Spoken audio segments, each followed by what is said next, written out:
Where we left.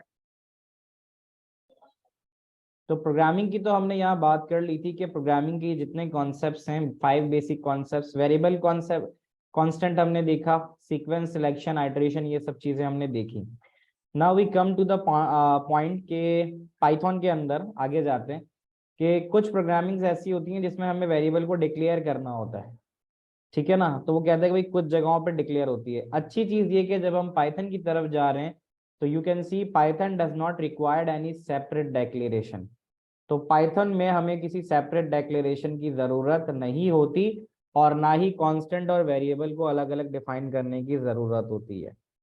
जैसे अगर आप यही चीज करते इसमें, ये नीचे गिवन है, दैट इज ये उसका कोड है, वीबी का है। तो वीबी में कह रहे हैं ना, डिक्लेयर इन मेमोरी डिम।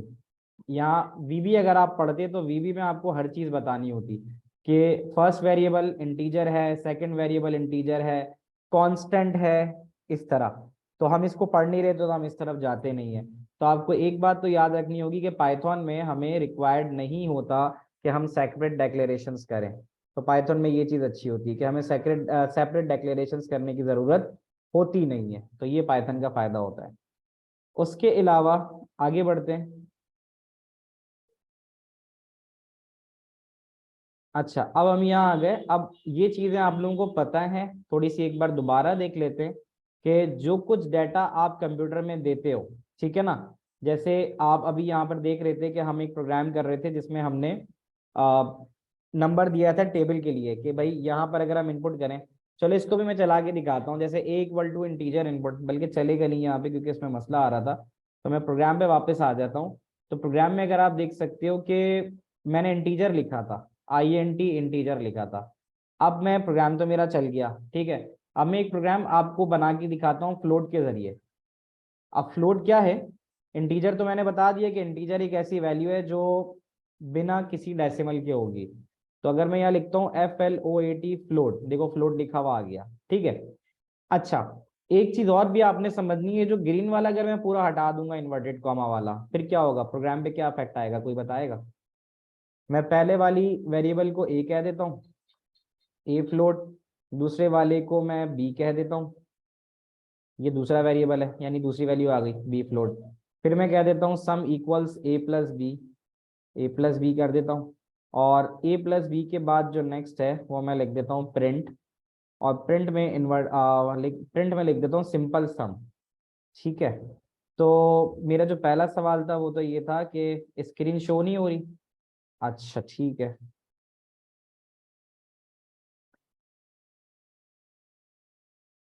अब बताइए, स्क्रीन आ गई, पाइथन की स्क्रीन आ गई आपके पास, ऑनलाइन GDB कंपाइलर वाली स्क्रीन आ गई। तो मिस हो गया जो पार्ट, में दोबारा से बता देता हूँ।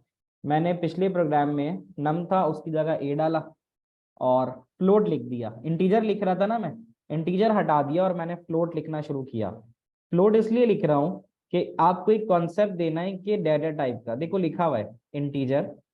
इंटीजर क्या होता है? इंटीजर में लिखा हुआ है अ पॉजिटिव और negative whole number that can be used with mathematical operator.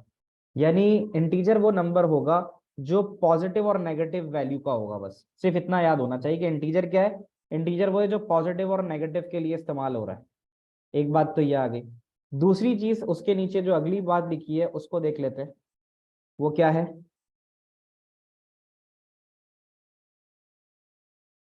अच्छा, दूसरी चीज क्या है? रियल।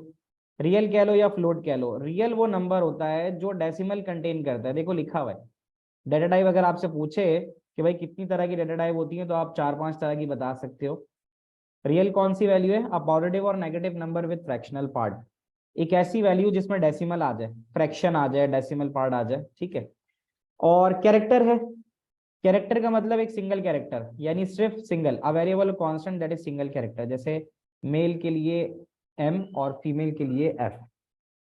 अच्छा जी, एक और डेटा टाइप होती है स्ट्रिंग। स्ट्रिंग में क्या कहता है कि अ वेरिएबल और constant that is several characters in length. जैसे तुम्हारा ईमेल आईडी या घर का एड्रेस, ठीक है, ये सब का सब स्ट्रिंग की एग्जाम्पल है। और बुलियन एक और डेटा टाइप होती है जो सिर्फ दो वैल्यूज रखती है, ट्रू या फॉल्स। अच्छा, इसमें कुछ डेटा टाइप्स यहाँ डिफाइन नहीं है, इसके अलावा भी दो चार होती हैं, कोई बताएगा कौन कौन सी डिस्कस की हुई है हमने? Integer, real, character, string, Boolean के अलावा और कौन कौन सी डाटा टाइप्स पढ़ी है? यहाँ बुक में नहीं दी हुई है लेकिन वो होती जरूर है। कौन कौन सी है? पास पेपर की प्रैक्टिस जिन बच्चों ने साथ किया उनको याद होगा कि हमारे पास इनके अलावा भी डाटा टाइप्स होती हैं। Currency, very good. Date, very good. Text, very good. तो रियल और फ्लोट तो एक ही चीज है, ठीक है, रियल और फ्लोट एक ही चीज है। तो डेट है वो भी डाटा टाइप है, करेंसी भी डाटा टाइप है, टेक्स्ट भी डाटा टाइप है। तो यहाँ पे वापस आते हैं, ठीक है, ये चीज वापस आते हैं।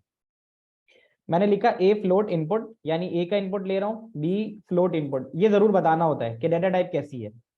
इनपुट करवा लिया, sum is equal to A plus B करा लिया और प्रिंट करा लिया सम को। अब मैं यहाँ इसको रन करता हूँ। अब ये जब रन होगा, अब आप देख रहे हो कि इसमें एक ब्लिंक कर रहा है। सबको ब्लिंक होता हुआ नजर आ रहा है स्क्रीन पे? नीचे आउटपुट स्क्रीन पे ब्लिंक होता हुआ नजर आ रहा है। अब क्या हुआ, अब थोड़ी देर के लिए मैं भी कंफ्यूज हो गया कि यार ये ब्लिंक हो रहा है, मुझे क्या करना है आगे, like I don't know what to do.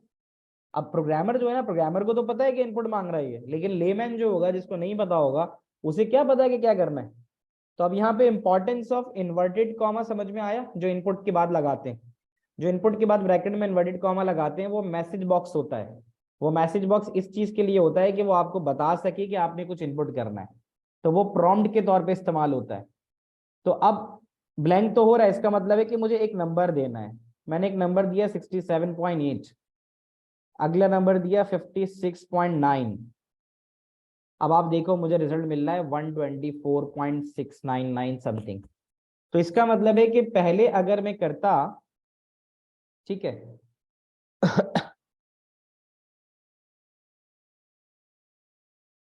Just a minute.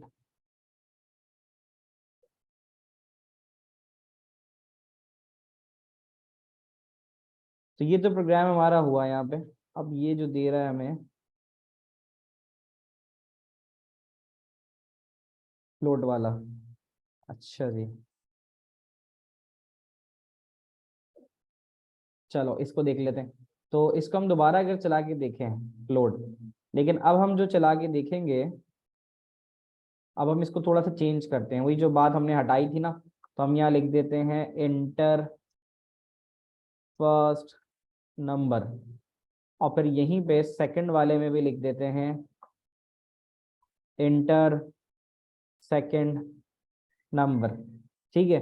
अब क्या होगा, अब हमारे लिए आसान ये होगा कि जब प्रोग्राम चलेगा,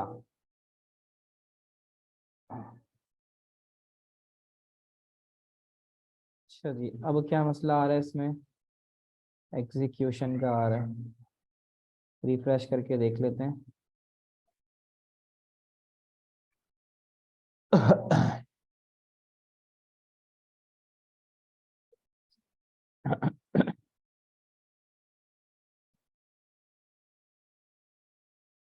कोड दोबारा से कॉपी किया हुआ था मैंने, उसको यहाँ मैं पेस्ट कर देता हूँ। अब इसको पेस्ट करने के बाद मैंने चलाया, जब ये चला, अब देखो अब ब्लैंक नहीं हो रहा, अब ब्लिंक नहीं कर रहा वो, क्योंकि मैंने message box inter first number का डाल दिया था। फ्लोट में डेसिमल होते हैं, बिल्कुल ऐसा ही है, फ्लोट में डेसिमल होते हैं, ठीक है।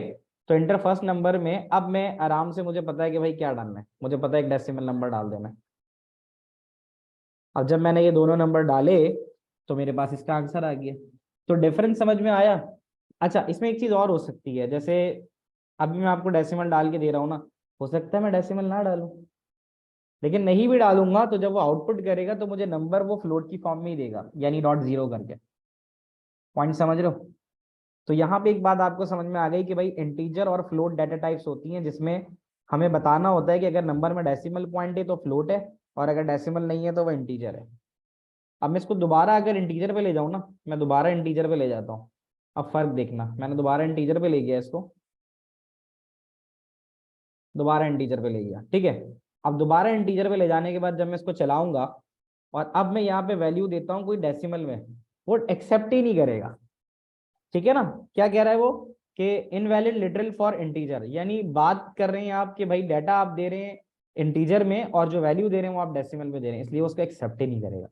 लेकिन अगर मैं यहाँ पे सिर्फ इसी इंटीजर के बजाय इसको फ्लोट कर दूंगा, तो जो डाटा एक्सेप्ट नहीं हो रहा था अब वो डाटा एक्सेप्ट हो जाएगा। देखो यहाँ फ्लोट किया ना मैंने, ठीक है, तो ये आ गया FLOAT, फ्लोट कर दिया। ठीक है, अब जब मैं इसको चलाऊंगा और यही 56.45 दूंगा, 56.45, अब नहीं देगा मुझे एरर, अब चल रहा है ये, क्योंकि जो मैंने डाटा टाइप दी है वो फ्लोट वाली दी है। क्या यहाँ आपने इंटीजर और फ्लोट के डिफरेंस को ठीक तरीके से समझा? Integer is the value that does not contain any fractional part or a decimal point. On the other hand, जो float होता है वो वैल्यू होती है जिसमें डेसिमल होता है। तो ये बात भी हमने डिस्कस कर ली, बेसिक डाटा टाइप्स भी हमने देख ली। तो देखो यहाँ लिखा हुआ भी है कि इंटीजर है, फर्स्ट इंटीजर 25, रियल के अंदर क्या है 25.0 आएगा, कैरेक्टर के अंदर F फॉर फीमेल, स्ट्रिंग में कोई भी नाम आ सकता है, और बुलियन में ट्रू या फॉल्स कुछ भी आ सकता है। तो ये डाटा टाइप्स होती हैं। अच्छा जी, ये जो बात मैंने आपको अभी बताई थी ना यहाँ पे दिस पार्ट, कि ये जो ब्रैकेट में इन्वर्टेड कॉमा में वैल्यू लिखनी होती है, इसको हम कहते हैं प्रॉम्प्ट। ये यहाँ डिफाइन है। कुछ चीजें ऐसी जो मैं आपको पहले बता रहा हूँ एंड देन वो फिर आपको मैं बुक से रिलेट भी करके दिखा रहा हूँ। तो कहते हैं for a program to be useful user need to know what they are expected to input. User को पता होना चाहिए कि उसे क्या देना है, और each input need to be accompanied by prompt stating the input required. यानी जो ग्रीन वाला पार्ट है ना ब्रैकेट में लिखने वाला, अगर आप वो नहीं लिखोगे तो पता ही नहीं चलेगा कि इनपुट क्या देना है, इसलिए प्रॉम्प्ट जरूरी होता है। तो कहते हैं कुछ एग्जांपल्स हैं इनपुट इन प्रोग्रामिंग। अब आप जब प्रोग्रामिंग में इनपुट करने जा रहे हो, यानी प्रोग्रामिंग के अंदर आप डाटा ले रहे हो, तो फिर आप किस तरह से लिखते हो? आपने लिखा रेडियस, रेडियस वेरिएबल है, फ्लोट उसकी डाटा टाइप है, इनपुट करके आपने मैसेज में क्या लिखा, please enter the radius of cylinder. तो ये जो ब्रैकेट में लिखोगे ना, तो ये आउटपुट स्क्रीन पे वैसे ही लिखा हुआ आएगा ताकि यूजर को पता तो चले कि उसको इनपुट क्या करना है। तो क्या भी रहा है, Python combine the prompt with the input statement. तो पाइथन क्या करता है, कंबाइन कर देता है, यानी अलग से आपको प्रिंट लिखने की जरूरत नहीं है, आप उसी इनपुट के अंदर भी वैल्यू डाल देते हो। तो पाइथन का ये फायदा होता है कि पाइथन क्या करता है, पाइथन इनपुट के साथ ही प्रिंट ले लेता है। यानी लिखा हुआ आ रहा है रेडियस वेरिएबल का नाम, फ्लोट डाटा टाइप, इनपुट आपके पास स्टेटमेंट है, इनपुट ले रहे हो आप, और इनपुट के बाद आप जो ब्रैकेट में लिखते हो वो चीज वैसी की वैसी आउटपुट स्क्रीन पे आ जाती है। तो आप कहते हो Python combine the prompt with the input statement. तो कहते हैं programming the data type of input must match the required of the data type. यानी अगर आप इनपुट कर रहे हो इंटीजर को, तो आप इंटीजर ही वैल्यू डालोगे ताकि वो स्टोर हो सके। तो बाकी अगर आप कुछ नहीं लिखते इंटीजर वगैरह, तो वो उसको अगर आप इंटीजर या फ्लोट नहीं लिख रहे होते हो, तो वो स्ट्रिंग कंसीडर करेगा। All input default are string, so if the input should be integer और real, commands are also used to change the data type. अगर इंटीजर और फ्लोट होती है तो हमें लिखना होता है, और अगर हम नहीं लिखेंगे तो वो उसको स्ट्रिंग ही कंसीडर करेगा।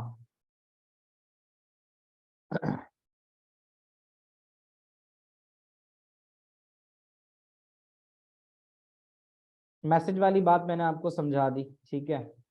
तो अगर आप प्रिंट लिखते हो, कहता है अगर आप प्रिंट लिखने जा रहे हो, तो प्रिंट का मतलब होता है कि आंसर आउटपुट करवाना है। तो प्रिंट लिखने के लिए आप जो कुछ लिखना चाहते हो, जो कुछ आउटपुट कराना चाहते हो, उसको भी आप इन्वर्टेड कॉमा में लिख के कॉमा डाल के वेरिएबल का नाम डाल दो, तो आपका मैसेज प्रिंट हो जाएगा। जैसे मैंने यहाँ पे एक प्रोग्राम लिख रहा था, मैं आपको बताऊं कि मुझे 2 नंबर का सम करना है ना, तो ये जो सम आप पहले देख रहे हो, सम लिखा हुआ है 90.99। अगर मैं उसको बेहतर तरीके से करना चाहूँ कि प्रॉपर लिखा हुआ आ जाए sum of two numbers are, sum of two numbers are, अब जब मैं इस तरह से करके लिखूंगा, तो अब बाकायदा क्या होगा, आउटपुट के ऊपर हर चीज प्रॉपर आ रही होगी। इंटर फर्स्ट नंबर में पहला नंबर, इंटर सेकंड नंबर में दूसरा नंबर, और फिर उसके बाद प्रिंट में जब मैंने इन्वर्टेड कॉमा में लिखा सम ऑफ टू नंबर्स आर, तो बाकायदा पूरा लिखा हुआ आ गया सम ऑफ टू नंबर्स आर, और 68 लिखा हुआ आ गया। यही चीज वो यहाँ पे यही डिफाइन कर रहा है कि आउटपुट स्टेटमेंट मैसेज के साथ आप पाइथन में इस तरह से डिफाइन कर सकते हो। तो कह रहे ना, for program to be useful user need to know what results are being output, कि भाई कौन सा रिजल्ट आउटपुट हो रहा है। Each output needs to be accompanied by message explaining the result. तो आपको जो रिजल्ट एक्सप्लेन करना होता है, अगर आप उसके साथ मैसेज लिख दोगे, तो बहुत आसान हो जाएगा देखने वाले के लिए कि भाई आउटपुट कौन सी चीज हो रही है। तो उसके साथ आपने सिर्फ प्रिंट के साथ क्या करना है, वॉल्यूम ऑफ सिलेंडर जो मैसेज था वो लिखा, और आखिर के अंदर उसकी वेरिएबल की वैल्यू लिख दी। क्या ये बात यहाँ तक आप लोगों को समझ में आ रही है? Is that clear to all? Abdul Rafe, Abdullah, Malik, Gharib, Ayan, Haider, हिमान, Bilal, माहा, मुस्तफ़ा, नौफिल, क्या ये बातें क्लियर है आपको? उमर, यासिर, राफे, अब तक जितनी भी चीजें आप लोगों को पढ़ाई गई हैं सारी चीजें क्लियर हो रही हैं स्टार्ट से जितना आपने पढ़ना शुरू किया है? ठीक है, तो ये चीज तो आ गई। अब जैसे उसने एक पाइथन का प्रोग्राम बताया, उस पाइथन के प्रोग्राम में वो कह रहा है कि वॉल्यूम निकालना है, और ये एक पाइथन का प्रोग्राम है। मैं इसको सीधा सीधा उठाता हूँ, कॉपी करता हूँ। ये काम आप बुक से भी कर सकते हो, बुक से कॉपी करो और ऑनलाइन जीडीबी कंपाइलर में कर लो। जी उमर, कुछ पूछ रहे हो? ये उमर क्या पूछना चाह रहे हो आप?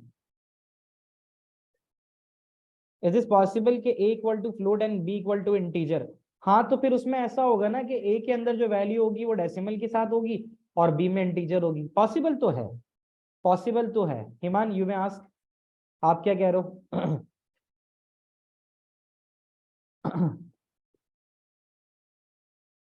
जी हिमान, कुछ कह रहे हो आप? कि क्या बात नहीं समझ में आई आपको? ये जो ऊपर वाली प्रिंट वाली बात है, वो मैं ये कह रहा था।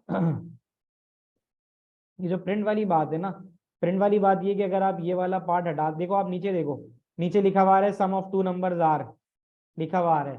अगर मैं ये हिस्सा हटा देता हूँ, ठीक है, प्रोग्राम चलेगा, प्रोग्राम चलने में कोई मसला नहीं कर रहा। लेकिन जो प्रोग्राम के अंदर समझ में आने वाली बात है ना, जैसे ये देखो, ये तो वैल्यूज तो मैंने दे दी, वैल्यूज तो मैंने दे दी। ये वैल्यू आ गई मेरी पहली वैल्यू, और ये मेरी दूसरी वैल्यू। अब तो नहीं लिखा हुआ आ रहा ना सम ऑफ टू नंबर्स आर, अब तो नहीं लिखा हुआ आ रहा। अब जो नहीं लिखा हुआ आ रहा है तो इसका मतलब ये है कि आउटपुट के ऊपर बस आप देख रहे हो 379 लिखा हुआ आ रहा है। क्या ये बेहतर नहीं होता कि इसके साथ एक मैसेज आया बकायदा प्रॉपर लिखा हुआ हो कि भाई सम ऑफ टू नंबर्स आर, और उसके बाद ये वैल्यू आ जाए? उसके लिए फिर मैंने वहां पे ये वाली लाइन ऐड की थी, जो ये मैं बता रहा था आपको, सम ऑफ टू नंबर्स आर वाली। अब क्या होगा, सिर्फ विजिबिलिटी का फर्क होगा कि प्रोग्राम अंडरस्टैंड बेहतर तरीके से हो जाएगा कि प्रोग्राम में हो क्या रहा है। अब देख लो, अब जब मैंने sum of two numbers are include करवाया, तब आपको प्रॉपर समझ में आ रहा है कि पहला नंबर इनपुट किया, दूसरा नंबर इनपुट किया, और दोनों नंबर्स का जो सम है वो 90 आ रहा है। ये तो बिल्कुल इसी तरह है ना, एटीएम मशीन में आप जाते हो तो बाकायदा चीजें लिखी हुई होती है, इंटर करो अपना कार्ड नंबर, इंटर करो पिन नंबर। जब आपको वो प्रॉम्प्ट्स दिए जाते हैं तो आपके लिए इनपुट देना आसान हो जाता है। तो प्रॉम्प्ट्स की इंपॉर्टेंस होती है। क्या ये बात समझ में आ गई? अब मैं एक आखिरी चीज आपको बताने के लिए जा रहा हूँ, अगर आ गई तो मुझे बता दो, नहीं आई तो आई विल रिपीट इट। तो आखिरी चीज जो मैं करने जा रहा हूँ, ये जो पाइथन का प्रोग्राम था कांस्टेंट पाई वाला, इसको चला के दिखा देता हूँ। ये वॉल्यूम निकाल के दिखा रहा है, इसमें वॉल्यूम निकाल के दिखा रहा है। और वॉल्यूम निकाल के दिखाने के लिए मुस्तफा, मैं रिपीट कर देता हूँ ये वाला पार्ट जिसको नहीं समझ में आ रहा है कि भाई ये देखो, मैं ये बता रहा हूँ आसान लफ्जों में कि ये जो इन्वर्टेड कॉमा वाला पार्ट है ना, ये वाला पार्ट, अगर आप ये प्रोग्राम में नहीं भी लगाते तो आपका प्रोग्राम चल जाएगा। लेकिन अगर आप ये प्रोग्राम में लगाते हो तो उससे आपके प्रोग्राम की अंडरस्टैंडिंग बेहतर हो जाती है। ये चीज मैं आपको समझा रहा हूँ। जो कुछ इन्वर्टेड कॉमा में लिखते हो, ये प्रोग्राम का अहम हिस्सा नहीं है, इसके बिना प्रोग्राम चल जाएगा। बट अगर आप ये लगाते हो तो इससे आपके पास जो हेडिंग, जो लेबल्स हैं वो क्लियर हो जाते हैं। वैसी एग्जाम्पल थी ना कि मैं अगर ये भी हटा दूं, मैंने ये हटा दिया, ठीक है, और ऊपर ये भी हटा दिया, ये भी हटा दिया, यहाँ से ये भी हटा दिया, ये सारी चीजें हटा दी, मेरा प्रोग्राम चलेगा। ये देखो मेरा प्रोग्राम रन करने पे चल रहा है लेकिन ब्लिंक कर रहा है। अब अगर कोई लेमैन आ जाए जिसको कंप्यूटर की नॉलेज नहीं है, वो क्या करेगा? ये तो मैं प्रोग्रामर हूँ तो मुझे पता है कि यहाँ मुझे दो वैल्यूज इनपुट करनी है, मैंने दो वैल्यूज इनपुट की और मेरे पास ये रिजल्ट आ गया। ये तो मुझे पता है। लेकिन अगर कोई लेमैन होगा उसको नहीं पता चलेगा। बट अगर मैं अपने प्रोग्राम में ये सारे प्रॉम्प्ट्स डाल दूं, सम ऊपर के दोनों मैसेज डाल दूं और नीचे की ये वाला मैसेज डाल दूं, तो इसको जब मैं चलाऊंगा तो अब कितना आसान है। इंटर फर्स्ट नंबर कह रहा है, मैंने फर्स्ट नंबर डाला, सेकंड कहा, मैंने सेकंड डाला, और आखिर में खुद वो बता रहा है कि दो नंबर्स का सम 101 है। अब क्लियर हो गई बात?